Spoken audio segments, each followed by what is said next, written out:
Bonjour à tous, très heureux de vous retrouver pour votre super top 5 du jour. On se retrouve de nouveau à Vincennes pour cette semi-nocturne ce vendredi 20 février.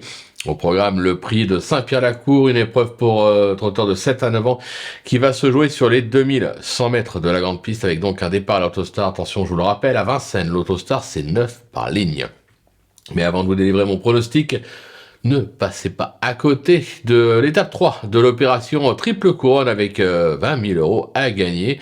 Pour les 3 grandes finales du meeting d'hiver avec le week-end du prix d'Amérique, ça c'est fait. Le week-end du prix de France, c'est fait.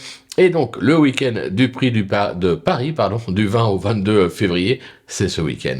Plus vous misez, plus vous multipliez vos chances de gain et plus vous cumulez des points au classement. Le tout pour passer à la caisse avec la plus belle somme possible. Comme toujours, conditions règlement sur le site de Genibet. N'oubliez pas également que pour toute ouverture de compte sur Genibet actuellement, vous pouvez bénéficier jusqu'à 250 euros de bonus de bienvenue. Vous pouvez également vous abonner à notre chaîne YouTube en activant toutes les notifications. Pour cela, vous allez cliquer sur la cloche, c'est gratuit.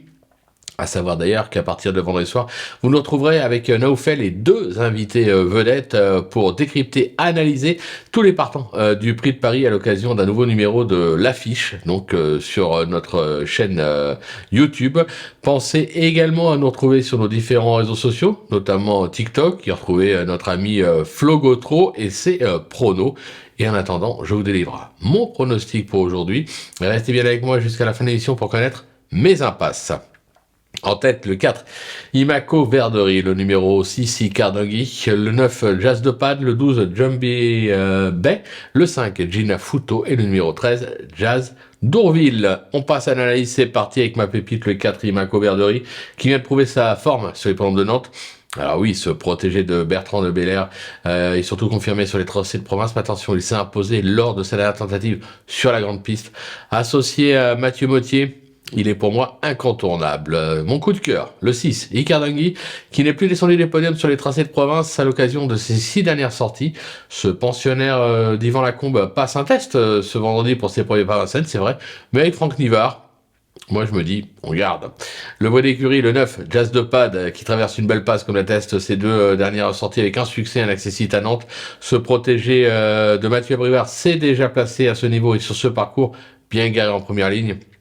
Il aura ses preneurs. Pour le repérer, ce sera une repérée avec le 12 Jumbie Bay, qui traverse une belle passe, comme l'attestent ses 2 récentes 4e places enregistrées à Vincennes. Cet élève de Bertrand de Folleville a maintes fois prouvé son aptitude au parcours avec un succès et 3 accessites pour 5 tentatives, confiées ce vendredi à Gabi Gelormini. Elle doit, à mon sens, jouer le podium, pourquoi pas même la gagne. Le coup de poker, le 5, Gina Futo, qui manque d'un peu de perçant. C'est la semaine, c'est vrai, mais cet élève d'André Dreux retrouve ce vendredi un parcours sur lequel elle affiche déjà 4 accessites en 6 tentatives. Pieds nus ce vendredi et bien garé devant. Je pense qu'elle a sa place sur le podium. Enfin, ma petite trouvaille, le 13, Jazz d'Ourville, qui reste sur une probante 2e place à ce niveau sur les 2700 mètres de la grande piste. Ce pensionnaire de Mathieu Abrivard s'est déjà illustré sur le parcours du jour. Alors oui, il est mal placé en seconde ligne, mais avec le bon parcours, justement, je me dis qu'il mérite un large crédit. Pour mes impasses, ce sera sans surprise le numéro 10, Japolin des Croix, qui compte déjà plus de 50 disqualifications depuis ses débuts. Je crois qu'il a couru 75 fois ou un truc comme ça. C'est quand même beaucoup.